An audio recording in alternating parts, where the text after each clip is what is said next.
Everybody, welcome back to the Josh Mello YouTube channel. Still haven't came up with a cool name for it yet, so eventually it'll have a cool name. But today we're joined by the one and only John Gunnick, and he's just got his project back from the machine shop. His 406.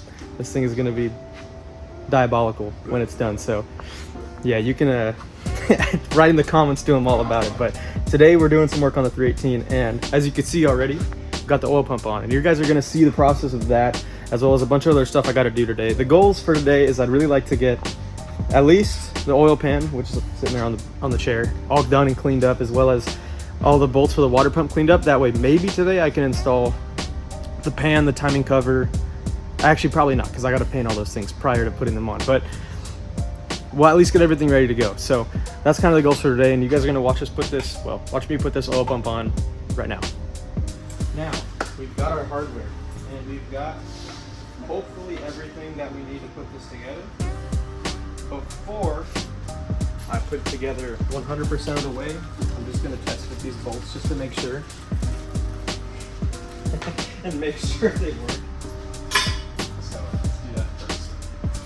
I'm going to lob this puppy on here. So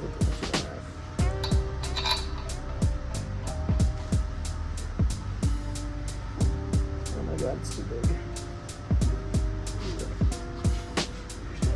Yeah. Alright. Inch and a quarter. Oh, these are gonna work. These are, man. Oh dude, with room to spare even. Look at that. Ladies and gentlemen, problem solved. This is excellent. Alright, so that being said, go ahead and grab the gasket and actually get this thing on together and get it torqued down. And then we can finally get on with this. Whoa. Alright, so we got our fancy doohickey here, and these bolts are to 35 foot-pounds, so let's go ahead and do that right now.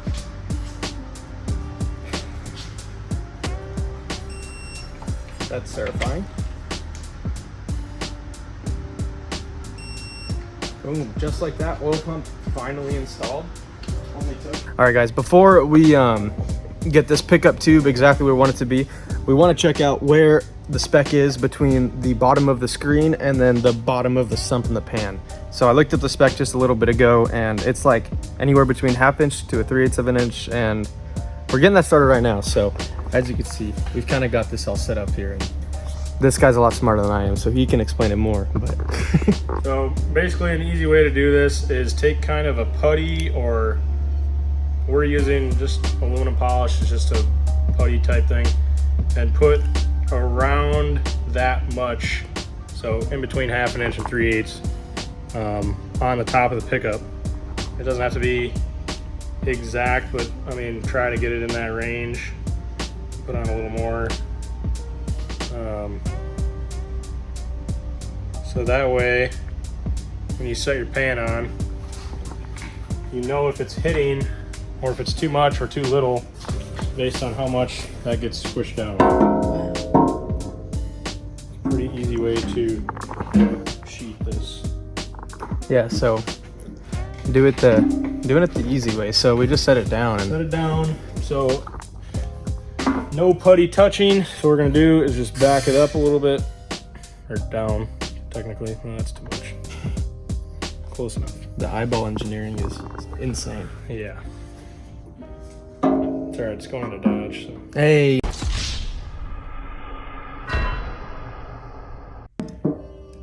Yeah, I feel it touching a little bit, or maybe. Is there any in the bottom of the sump? Just a little bit. You could see some. There's a little bit of guesstimation on this kind of work, but it doesn't need to be exactly precise. So it is touching. So now what we're gonna do, clean that off, set it back on, and look up through where the timing cover would be and just make sure it's not touching too much or anything like that. Eyeball engineering at its finest, ladies and gentlemen. Once you get it pretty close using the putty method, or you can just not do that and do this method. We have it pretty close or perfect. You take something flat, set it against your pan, go to the deepest part of the pan where the pickup sits. That is showing 8 7/8. Oh, yeah. Then you go over to your block and pickup. Go against your block surface. And we are showing about 8 1/4. So that means, what do we got there for clearance? 1/4, 8 7/8, we have like 3/8 of an inch. I think so. That's close. Definitely not right, but probably. It's definitely in the realm of perfect. So guesstimation. It's gonna work. It's gonna work. Yep. Okay, so after a lot of off-camera measuring and adjusting of the pickup, we actually got it to 3/8, which is the spec we want to be. So that's pretty legendary. We realized our math was not mathing the first clip. Yeah, we got it perfect now. So. We're not mathematicians. We build engines, so yeah. We are not engine builders, though. Either. We are. Just throw them together. Strictly amateurs. Since John's here, I told him to explain the 406 that we're building. Well, that he's building.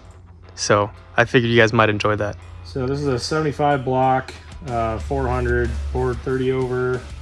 It is race prep, oil galleys. So all these are smoothed out for oil return, going back down to the pump. It is clearanced for a stroker crank, but we're balling on a budget on this one, so it just has a stock style forged steel crank. We're running rods that are just questionable. Pretty sure they're factory, but they don't have the factory markings, so I don't think they're anything special if they are aftermarket. And then we're running Speed Pro flat top. Aluminum forged pistons with 6cc valve reliefs. So with this setup and a 60, I'm not gonna say it, 66-ish cc head, which that we will be running, should be about 11 to 1 from compression, about 420-ish horse. So those in there rod through the block. Pretty much. No, I think this is gonna be cool as fuck. He has paid like a quarter of the money I have paid for this basically race engine, whereas I have paid probably quadruple the amount of money to build this, because we got a fucking real special old guy in town over that is really cool. Basically, I bought this block, rods, pistons, single plane Edelbrock Victor intake. If anybody wants that, it's for sale. Yeah, I don't know if I'm going to use it. It's just a lot of intake for this. That is good for like a 500 to 600 horsepower like dirt track racing engine. And this is going in a street car, so it's a little much. Too much mode. But yeah, we're going to see how much nitrous it can take before it lets go. At least a 200 shot. All right. Anyways, yeah, big yikes. Moving on from that, that'll be cool. So he'll be pretty much putting that together side by side with me. So if anybody tells you you can't do anything fun in college, they're lying to you. This is fun. Anyways, moving on. Drugs would be cheaper. Drugs would definitely be cheaper, but probably not as healthy for you. All right, YouTube. I know I said I wasn't going to film this, but it turns out I thought it would be kind of interesting to maybe just do a time lapse. So, unlike the oil pump situation, I actually organized all the bolts where they're supposed to go on the old water pump. So now I definitely can lose them, but I'd really hope not to. So anyways, let's get that time lapse started right about now. And before I start with a time lapse, I cannot stress enough, wear your fucking safety glasses. Don't be an idiot.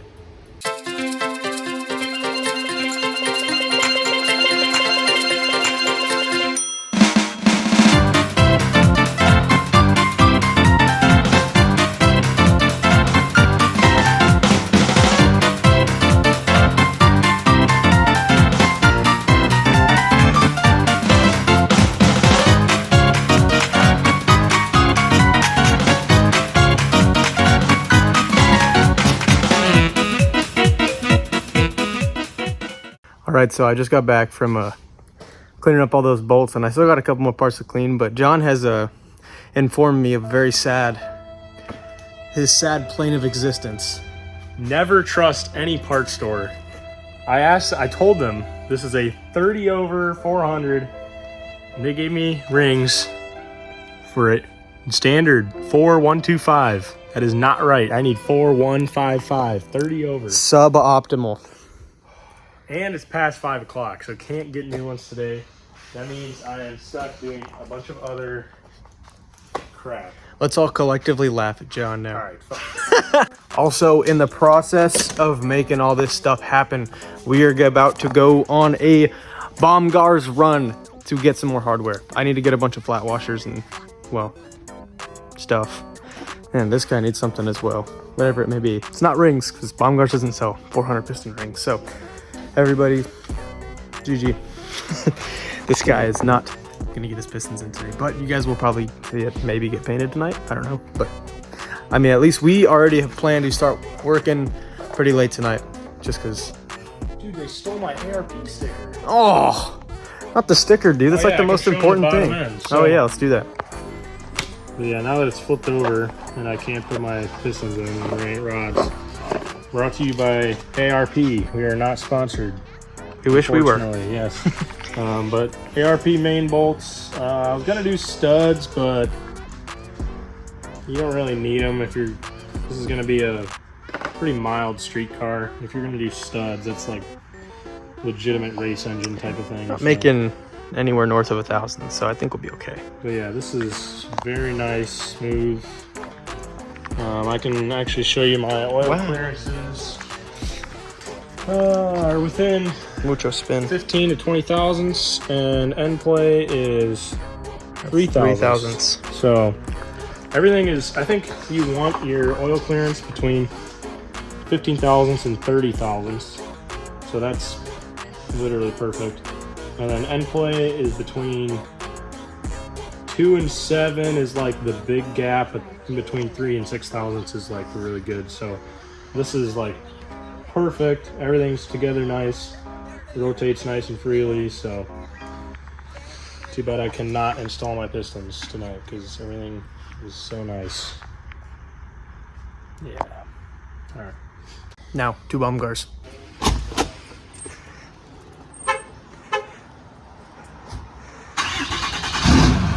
To Baumgars.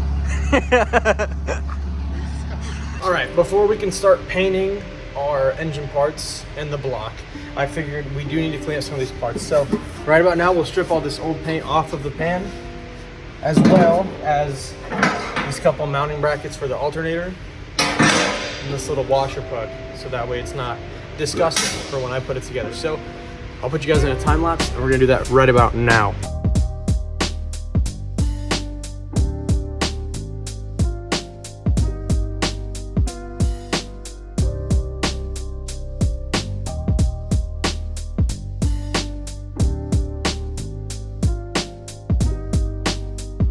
All right, guys, we're done cleaning up these parts. As you can see, the whole pan's all clean. I literally cannot feel my right hand because I was using that sideways or a 90-degree angle grinder for so long.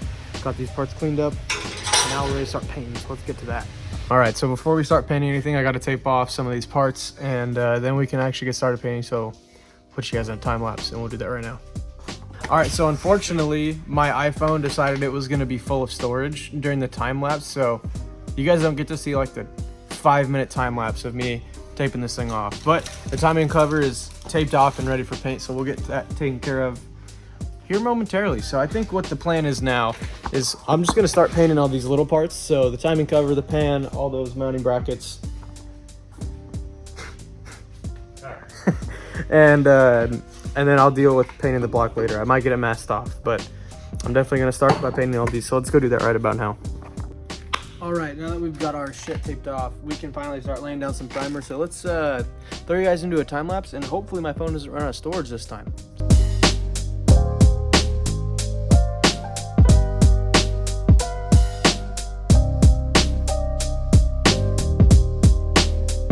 All right, so we got our few parts on the first stage of primer, and let me just say it was a lot easier to prime them than it was to get the paint off, because wow, it took me so long to get the old paint off these parts. So now I guess we just hurry up and wait. All right, so the next step in this process while we wait for the other parts to dry is to get this block taped off and cleaned up and ready for paint. So what do you say we get that done right about now? Now, unfortunately, it's not completely done being taped off. My phone is about to die, so I can't necessarily film any more content tonight. So unfortunately, you guys are going to get another part to this video that's just getting this painted up and other parts painted up. So I think I'm going to call it for the night on this, but damn, this thing is looking good. Getting ready for paint. Actually, you know what? Before my phone dies, let me show you real quick the progress that I've made. So here we are. I've got almost both deck surfaces taped off. I am going to use this plastic and go over the entire valley right here and the deck surfaces, that way I don't have to use so much tape.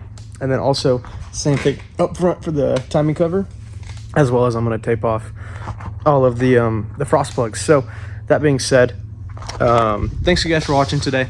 I'm just going to call it there for this video, and we'll pick it up right here where we leave off on the next video. So have a good one. See you guys.